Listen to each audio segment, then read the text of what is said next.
and I'm just using some chunky yarn just to help you see this. So you can change the yarn, you can change anything about this tutorial in order to make it work for you. Starting off with a slip knot, and we just want to chain 3. So 1, 2, 3, and 4. So chain 4, sorry about that. And so now what I want you to do is that I want you to join the beginning with the end, and we do that by slipping in the hook, create like a U shape underneath, and grabbing the yarn and pulling it through just like that. I kind of grab both at the same time because you can hide it that way. So now I'm going to chain up 3. So 1, 2, and 3. So this is the start of the first corner that we're going to do. So we're just going to double crochet 2 more times into that ring shape that I have at the bottom.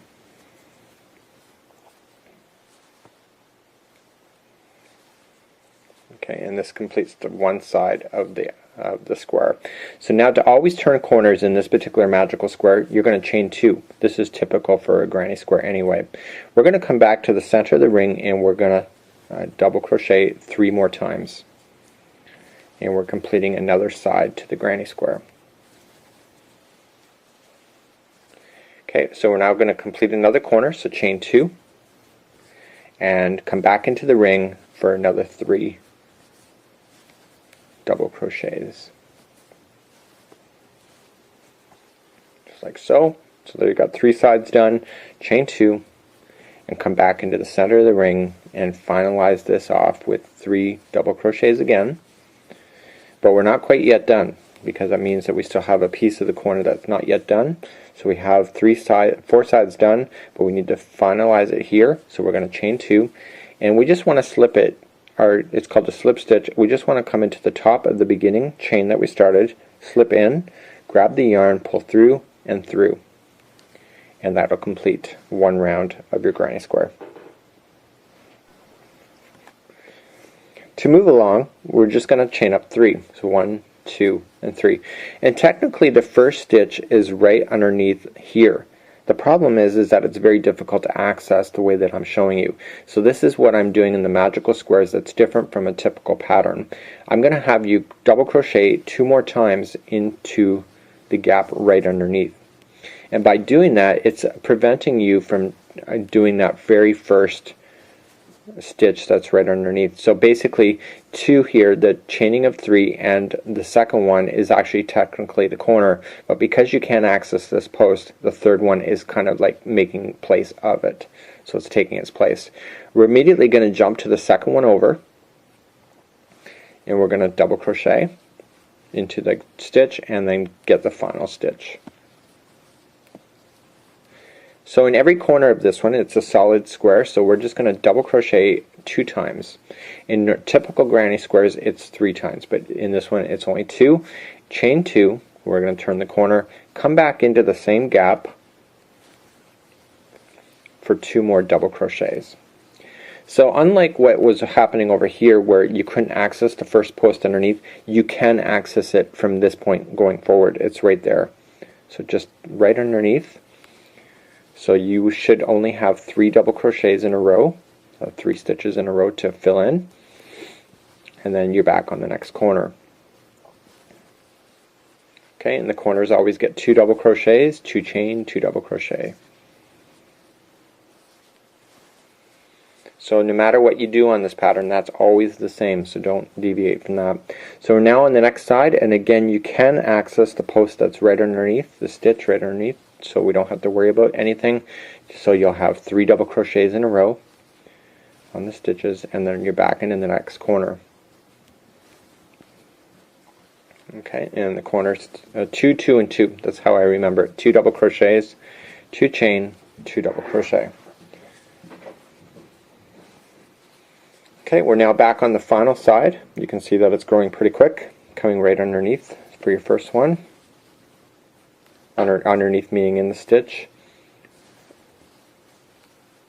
And the next one, and then you're on the final corner. And the final corner already has the beginning of where we started, so we're only going to do 2 double crochets, 2 chain, and then we're going to slip stitch and carry on. So it's chain 2 and slip stitch it to the top of the beginning chain and where you started, pulling it through, and then that completes that round.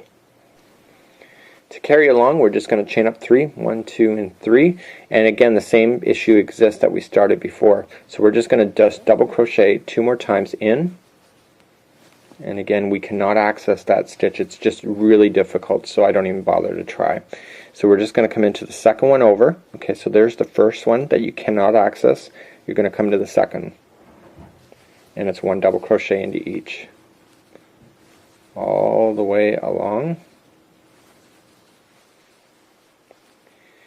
And when you get to your first corner, do your 2, 2, and 2, 2 double crochets, 2 chain, 2 double crochet.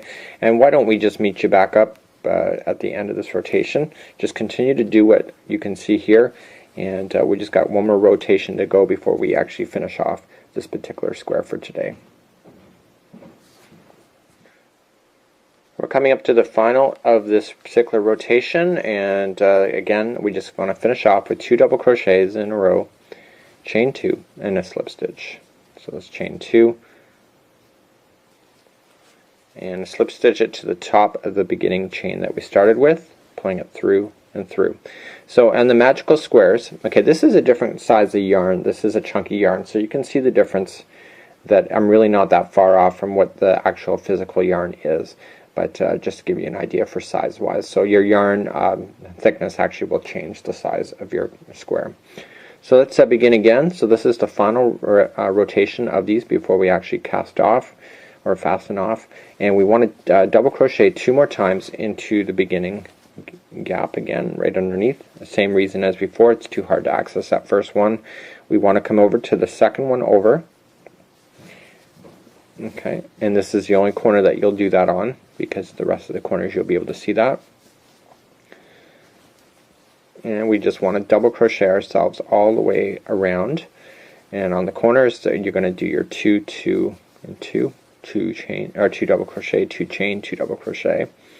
So let's just do the first one there. I'll leave it to it, and then we'll come back, show you at the end, fasten off, and you have yourself a magical square. And this is a solid granny square as well. You can call it that as well. So we're doing our first corner. So it's 2, 2, and 2.